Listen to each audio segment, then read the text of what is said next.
Yan guys, good morning po. We're here again. Samahan nyo kami ni Saiki na maglakad-lakad ulit sa park para magpatae kay Saiki. Samahan nyo kami guys.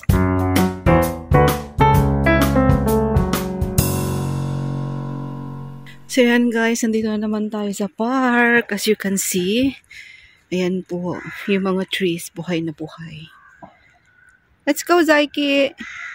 Yan po ang gandang pagmasdan guys.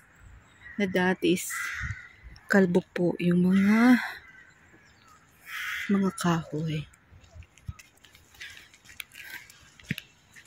Same as usual guys, nandito naman tayo sa entrance ng palace.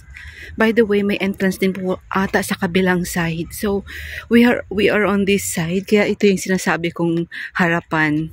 Kaya siguro baka may nagsasabi na meron naman ibang entrance sa kabila. So, since nandito po yung area namin, kung saan kami nakastay, so ito po yung sinasabi kong entrance.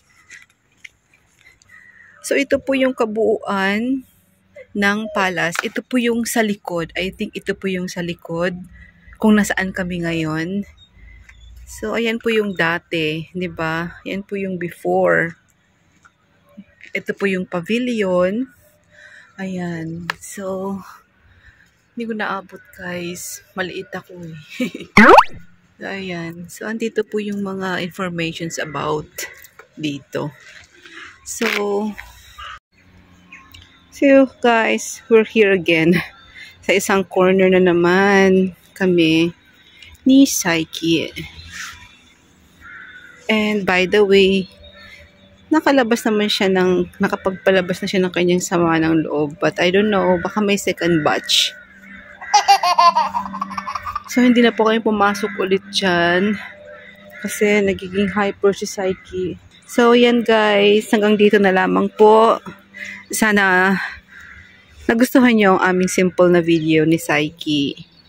And thank you and see you on my next video. Bye-bye.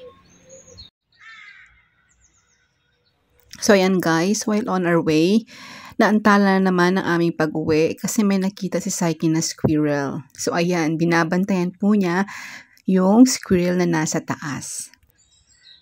Diyan si Saiki guys. Pababa yung squirrel. Saiki. Nandun na po yung squirrel.